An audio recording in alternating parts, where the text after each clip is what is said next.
再来看美国的迪士尼集团透过台湾纽约办事处牵线，要对高雄参理大学找至少20个实习生做一档1点钟的薪水，大约是新台币550块。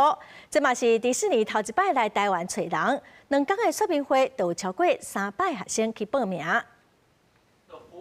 全球各地迪士尼乐园吸引真侪观光客，要支持乐园运作也需要认定。这个月7、8、7、9，迪士尼第一摆来台湾招募实习学生，锁定高产大学生，提供一年有薪水实习机会，每礼拜30到37.5点钟工时，时薪18美金，合台票差不多550块。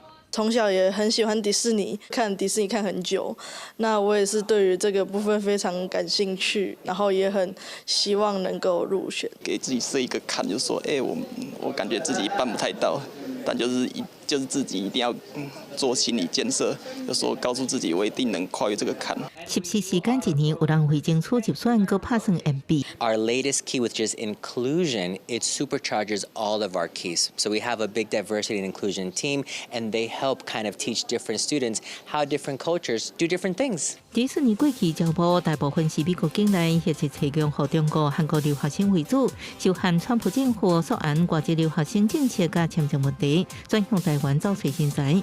不过签证问题是不受限制的。 Program they use a J visa. We have not seen anything with the U.S. government right now with the J visa. There's been no issues. The visa seems to be around work visas. These are an educational visa.